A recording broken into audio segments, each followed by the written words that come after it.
नमस्ते दोस्तों। कथा निधि चैनल पर आज आप सुनेंगे इच्छाओं का अनंत आकाश, जो कि मालती जोशी द्वारा लिखी गई लघु कथा है। आइए सुनते हैं कहानी। किसका फोन था? मैंने पूछा। अवस्थी जी का। मिसेज नारंग नहीं रही। क्या? मेरी तो चीख ही निकल गई। चीखो मत, ये झल्लाए। बिना बात एकदम हाइपर हो जाती हो। चीखूंगी नहीं। अभी शाम को तो हम दोनों मंडी से हफ्ते भर की सब्जी लेकर आई हैं, और वो वाली मिसेज नारंग नहीं, पहले वाली। इन्होंने खुलासा किया तो मेरी उखड़ी सांसें सम पर आ गई। मैंने कसैले स्वर में कहा, पहले वाले के मरने जीने से हमें क्या मतलब है? ये अवस्थी जी ना कभी कभी ज्यादा ही सोशल बनने लगते हैं। उनका कोई कसूर नहीं है। नारंग साहब ने उन्हें फोन करके सूचना दी है और घर पर बुलाया है। साथ ही मेरे लिए भी कहा है कि शर्मा जी को भी लेते आए। मैं चलूं? मैंने डरते डरते पूछा। देख लो, उनकी मिसेज आ रही हो तो तुम भी चली चलना। हम लोग अभी खाना खाकर उठे थे। अपनी पसंदीदा सीरियल्स इत्मीनान से देखने के लिए मैं आजकल इन्हें जल्दी खिला देती हूँ। यूँ तो टीवी डाइनिंग टेबल के सामने ही है, पर इन्हें खाना खाते समय टीवी देखना एकदम नापसंद है। कहते हैं तुम्हारा दिमाग और आंखें उसी में घुसी रहती है, न ढंग से खाती हो न खिलाती हो। वैसे भी खाना खाते समय रोना धोना, चीख पुकार मुझे जरा भी अच्छी नहीं लगती। जल्दी जल्दी टेबल समेटते हुए मैं इनके बाहर जाने की प्रतीक्षा कर रही थी। एक एक क्षण मुझ पर भारी पड़ रहा था। कभी कभी सोचती हूँ, जब टीवी नहीं था लोग अपना बुढ़ापा कैसे काटते होंगे। पर तब बुढ़ापा इतना एकाकी निस्संग थोड़ी ही रहता होगा। घर बेटे बहुओं से नाती पोतों से भरा रहता था। राम नाम जपने तक की फुर्सत नहीं मिलती होगी।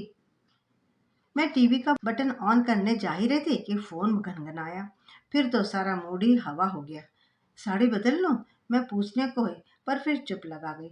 शादी को इतने साल हो गए हैं, पर अब तक मैं यह अंदाजा नहीं लगा पाती हूँ कि ये कब किस बात पर उखड़ जाएंगे।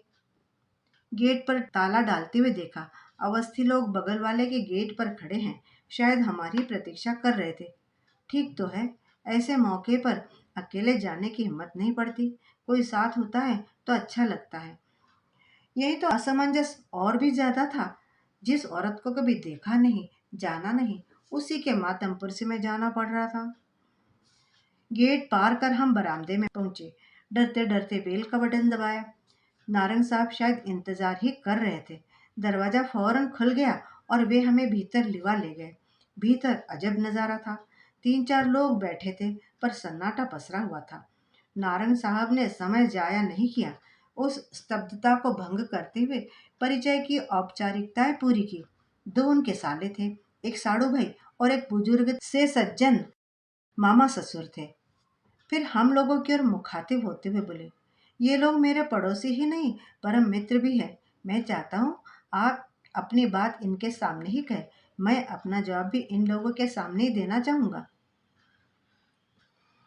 पहले तो वो एक दूसरे का मुंह ताकते रहे। फिर एक ने, शायद साला था वह, उसने गला साफ किया और कहना शुरू किया, पिछली रात शिकागो में मेरी दीदी का स्वर्गवास हो गया। कैंसर से पीड़ित थी। सौभाग्य से मेरे दोनों भांजे विनीत और सुमित अंतिम समय में उनके पास ही थे। मृत्यु की सूचना देते हुए विनीत ने मुझे बताया कि दीदी की इच्छा थी कि उनकी अर्थी इसी घर से उठे, सुहागन के पूरे साज श्रृंगार के साथ उठे। कुछ क्षण कमरे में घोर निस्तब्धता छाई रही। फिर साड़ू भाई ने कमान संभाली। हम लोग इसीलिए भाई साहब से रिक्वेस्ट करने आए हैं। आप लोगों के बीच जो कुछ हुआ वह अच्छा नहीं हुआ, हम मानते हैं, पर इस समय वह सब कुछ भुला देना ही श्रेयस्कर है। मरने वाले की इच्छा का मान रखना पड़ता है। फांसी की सजा पाने वाले से भी उसकी अंतिम इच्छा पूछी ही जाती है, और वह पूरी भी की जाती है।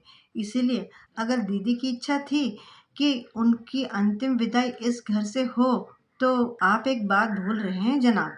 नारंग साहब ने सूखे लहजे में कहा, इस घर से उनकी विदाई 16 साल पहले ही हो चुकी है, और वह भी उनकी इच्छा का मान रखते हुए ही की गई थी। वह घर से विदाई थी जनाब, अब वे दुनिया से विदा हो रही है। दोनों बातों में फर्क तो है।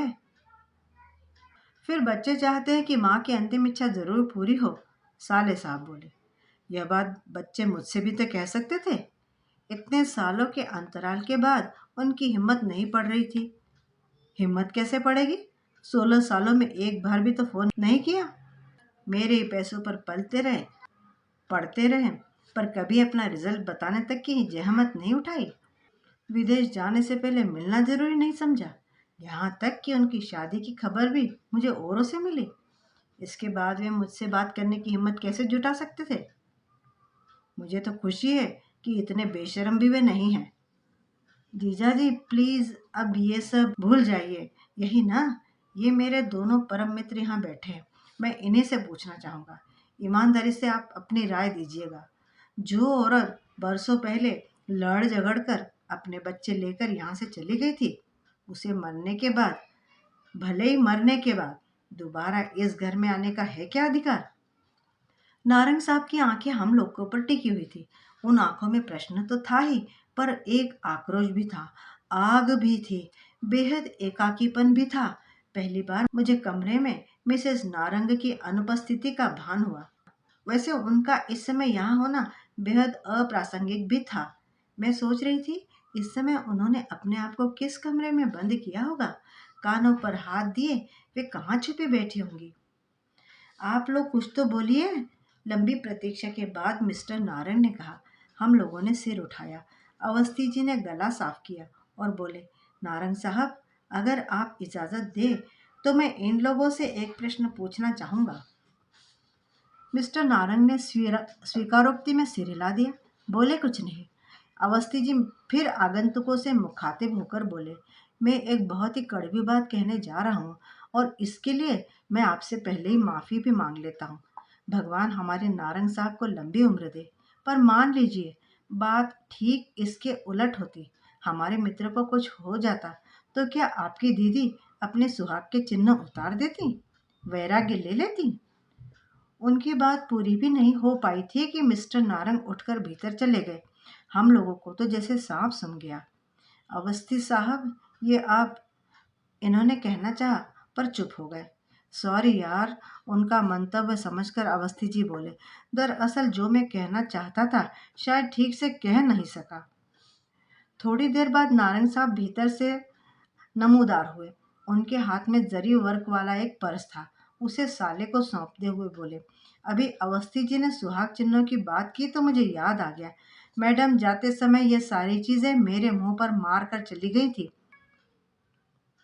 शादी की कोई याद, कोई चिन्ह वे अपने साथ नहीं रखना चाहती थी। अब मरने के बाद उन्हें सुहागन बनने का शौक चल रहा है तो ये रख लो, अपनी बहन का मन भरकर श्रृंगार कर देना। पर जीजाजी, दीदी की इच्छा इस घर से विदा होने की थी, तो क्या तुम्हारी दीदी की इच्छा ही सर्वोपरि है? मेरी इच्छाओं का कोई मोल नहीं है?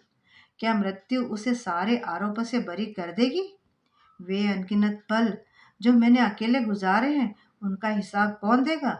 दो दो बेटों के होते हुए भी मैं निस्संतान बुढ़ापा काट रहा हूँ। यह जवाबदेही किसकी है? भाई लोग तो इस आक्रामक रवैये से खौफ खाकर चुप हो गए थे, पर मामा जी बोल पड़े, बेटा तुम्हारी तरह वह भी अकेली ही थी और अंत तक अकेली ही रही। नहीं नहीं, वह कतई अकेली नहीं थी। नारंग साहब ने एक एक शब्द पर जोर देते हुए कहा, वह कतई अकेली नहीं थी। उसके बेटे उसके साथ थे और अंत तक थे। और अगर आपका इशारा मेरे दूसरे विवाह पर है तो जान लीजिए, अकेलापन भी कभी कभी बर्दाश्त से बाहर हो जाता है। आदमी उसे बांटने पर मजबूर हो जाता है। तो बच्चों की आपसे बात करा दूं? साले ने एक अंतिम कोशिश की। नो, ना। उनका यह नो इतना स्पष्ट, इतना निर्णायक था कि उन लोगों ने फिर कोई बात नहीं की। चुपचाप सब उठ गए। शिष्टाचारवश हम लोग भी खड़े हो गए, पर उन्हें दरवाजे तक छोड़ने कोई नहीं गया। नारंग साहब भी नहीं। उनकी गाड़ी जब तक गेट पार करके चली नहीं गई, तब तक हम लोग वैसे ही खड़े रहे, मौन, अविचल, जैसे किसी शोक सभा में श्रद्धांजलि दे रहे हों। सॉरी, नारंग साहब ने दोनों मित्रों के कंधे पर हाथ रखते हुए कहा। सॉरी आपको इतनी रात को कष्ट दिया, पर उन लोगों को अकेले झेलने की हिम्मत मुझ में नहीं थी। अरे सॉरी क्यों कह रहे हैं आप? यह तो आपका हक है, अधिकार है। आप जब चाहे निसंकोच हमें बुला भेजें। हम लोग हमेशा आपके साथ हैं। अच्छे चले, टेक केयर। और हम लोगों ने भारी मन से अपने घर की राह ली। रात भर नींद नहीं आई। वह अनदेखी अनजानी औरत बार बार रूप बदलकर सपनों में आती रही। समझ में नहीं आ रहा था कि जिस घर को वह बरसों पहले छोड़ गई थी, उसके प्रति आखिर इतना मोह क्यों? जिस पति के लिए मन में इतना तिरस्कार था, उसके नाम से फिर मांग भरने की जिद क्यों? क्या यह प्रतिशोध का कोई नया तरीका था, या कि पछतावे की प्रतिक्रिया थी, या कि मन के किसी कोने में अब भी पति के लिए प्रेम दुबका बैठा था? सच, मानव मन एक गुफा की तरह होता है, उसका ओर छोर पता ही नहीं चलता। 8 साल पहले इस बंगले में आना हुआ था। यह भी बंगलों में अड़ोस पड़ोस नाम मात्र को होता है। यहाँ तो एकदम शून्य ही था। बाई तरफ वाले बंगले में एक कंपनी का गेस्ट हाउस था। दाई तरफ नारंग साहब रहते थे, जो तलाकशुदा थे। मु- मुझे इतनी कोफ्त हुई थी कि बता नहीं सकती। लेकिन नारंग साहब के साथ इनकी अच्छी पटरी बैठ गई थी। दोनों रोज सुबह घूमने जाते, शाम को ब्रिज का खेल जमता। वहीं अवस्थी जी से परिचय हुआ, जो 4-5 बंगले छोड़कर रहते थे। जब पुरुष वर्ग अपने खेल में मग्न होता, मिसेज अवस्थी अपनी बोरियत दूर करने मेरे पास आ जाती। हम लोगों में भी अच्छे से बहनापा हो गया था। फिर एक दिन सुना कि नारंग साहब शादी कर रहे हैं। तर्क वितर्कों की जैसे बाढ़ सी आ गई।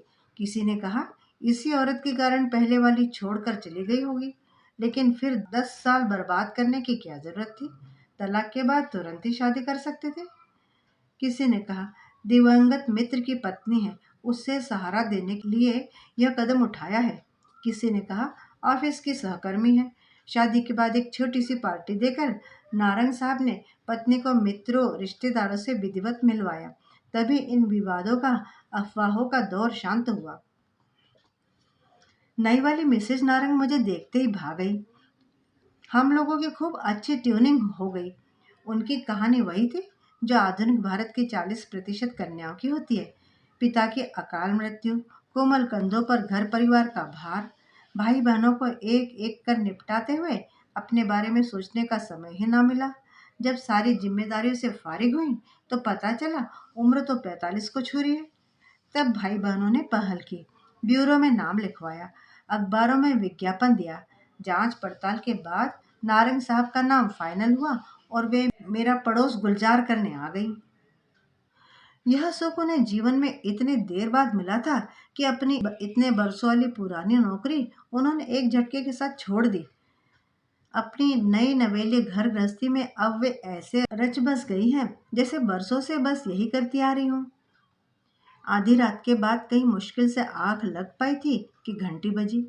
पहले तो समझ में ही नहीं आया कि दरवाजे की घंटी बजी है या फोन की। फिर पता चला कि इनके मोबाइल की रिंग है। अधमुंदी पलकों से मैंने घड़ी देखी। सुबह के 5 बज रहे थे। तब तक वे फोन रख चुके थे। किसका फोन था? नारंग का। गेट पर खड़े हैं। इन्होंने उठते हुए कहा, ये चप्पल डालकर बाहर को चल पड़े तो गाउन पर शॉल डालकर मैं भी पीछे पीछे हो ली। रात करीब 11 बजे तो हम लोग उनके घर से लौटे थे। अब इतनी सी देर में और क्या हो गया? सदर दरवाजा खोलकर हम लोग बाहर आए। धुंधलके में गेट के बाहर एक आकृति नजर आ रही थी। उनका फोन आ गया था, इसलिए निश्चिंत थे, नहीं तो एकदम गेट खोलने की हिम्मत नहीं पड़ती। सॉरी, आपको सुबह सुबह फिर डिस्टर्ब कर रहा हूँ। नहीं नहीं, गेट मत खोलिए, मैं भीतर नहीं आऊँगा। बस ये चाबी देने आया हूँ। चाबी किस लिए? बच्चे उनकी माँ को लेकर आ रहे हैं। शायद 9-10 बजे तक यहाँ पहुँचेंगे। पर कल तो आपने मना कर दिया था ना? हाँ, पर आधी रात के बाद मुंबई से बच्चों का फोन आया। बरसों बाद उनकी आवाज़ सुनी थी। बरसों बाद उन्होंने कुछ मांगा था, तो मना नहीं कर सका। क्षण भर को वे चुप हो गए। शायद उनका गला भर आया था। पर तुरंत ही उन्होंने अपने को संभाल लिया और कहा, हम लोग 15-20 दिनों के लिए बाहर जा रहे हैं। वे लोग अगर 13वीं भी यहाँ से करना चाहें तो कर सकते हैं। मतलब आप नहीं रहेंगे यहाँ? नहीं, और मेरा रहना जरूरी भी नहीं है। अंत्येष्टि में तथा और संस्कारों में बेटों की उपस्थिति जरूरी होती है, तो वे दोनों तो रहेंगे ही। कुछ क्षण चुप्पी छाई रही। फिर वे बोले, शर्मा जी, सबका कहना था कि मरने वाले की इच्छा का सम्मान करना चाहिए, सो कर रहा हूँ। पर उसके लिए किसी जीवित व्यक्ति का मैं अपमान तो नहीं कर सकता ना। अच्छा, अब मैं चलूँगा। मिसेस गाड़ी में वेट कर रही हैं। और चाबियां इन्हें सौंप कर वे चल पड़े। मैंने झांक कर देखा, उनके बंगले के सामने उनकी नीली सेंट्रो उनकी प्रतीक्षा कर रही थी। मिसेस नारंग उसमें बैठी होंगी। अच्छा ही हुआ जो वे नीचे नहीं उतरी। इस समय उनका सामना करने की हिम्मत मुझ में नहीं थी। तो मित्रों, ये कहानी थी इच्छाओं का अनंत आकाश। उम्मीद करती हूँ आपको ज़रूर पसंद आई होगी। एक कमेंट और लाइक करके ज़रूर बताइएगा। मिलती हूँ जल्दी ही। तब तक बाय। आपका दिन शुभ हो।